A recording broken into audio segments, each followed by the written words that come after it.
A picture, or are you doing a movie? I'm doing a movie. Okay. Thank you. How you doing? Hi, how are you? Pretty good. Where's the seat belt?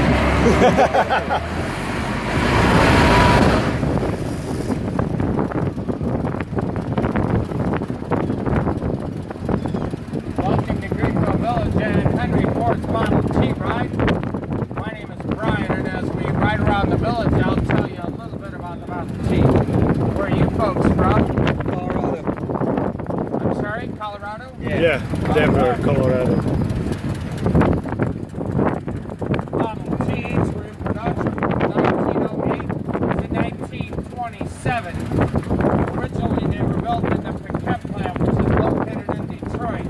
Production was moved to the Highland Park plant in 1910. At that time, a Model T cost $850. It was available in red, green, or blue. Early on, Model Ts were built at a station.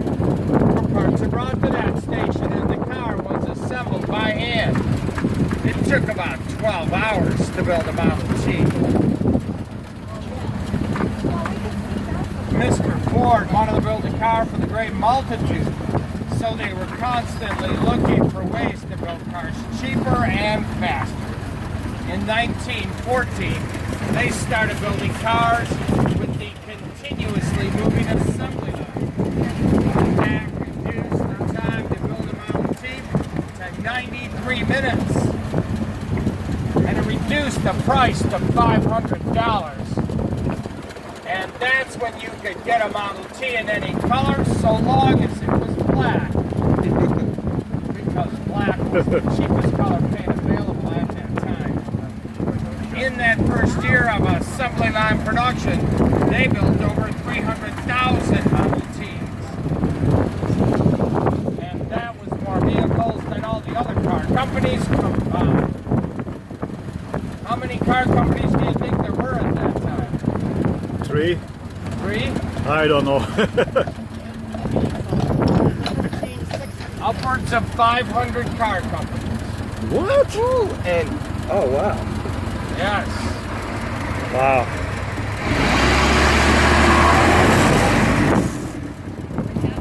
Mr. Ford revolutionized the automotive industry when he offered his employees $5 per day.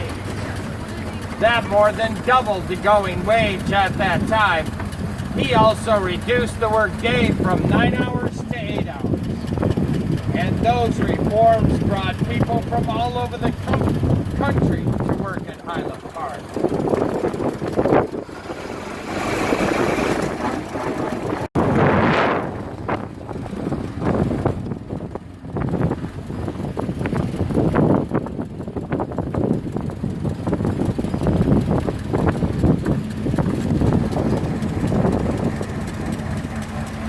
Model T has a planetary transmission.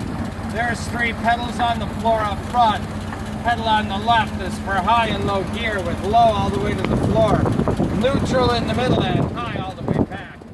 The pedal in the middle is reverse, and the pedal on the right is the brake. The throttle is located on the steering column.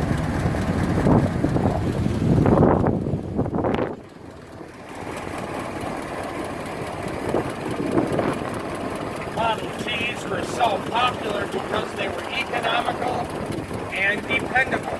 The strong, lightweight steel it was made of, its flexibility and high ground clearance made it an excellent car for the poor roads of the day. Only about 10% of the roads are paved at that time. By 1918, 50% of all cars on American roads were Model Ts. The Model T has a 4-cylinder engine with 20 horsepower and gets about 17 miles per gallon. Top speed is 45 miles per hour. And there's a 10-gallon gas tank that's located directly beneath the front seat. That would change in 1926 when they relocated the gas tank underneath the front seat to in front of the cowl. That allowed them to lower the front seat and lower the roofline. Other manufacturers were finally catching up to Ford and the Model T in terms of price and style, especially Chevrolet. People were starting to say the Model T looked antiquated. Of course, by that time it had been in production for over 16 years. Ford made that major change to the Model T to make it look more stylish, to then better compete against Chevrolet.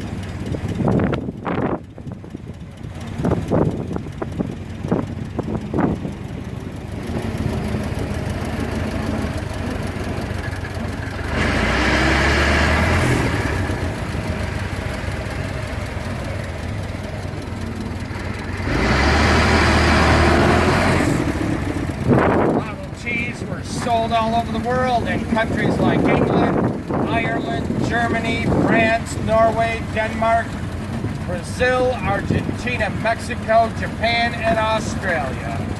Eventually, Model Ts were being built in over 20 different countries. An international panel of automobile experts picked the Model T as the car of the century. It truly was the universal car that put America and the world on wheels. In the U.S., there were over 15 million Model Ts produced. The 15 millionth is located in the building behind the loading dock. That one is green because, again, in 1926 and 27, they offer Model Ts in different colors. Every day they build a Model T in the museum. So if you're in the museum and get a chance, you can put a part on a Model T. I should say the Model T because they take it apart every morning so they can build it that day.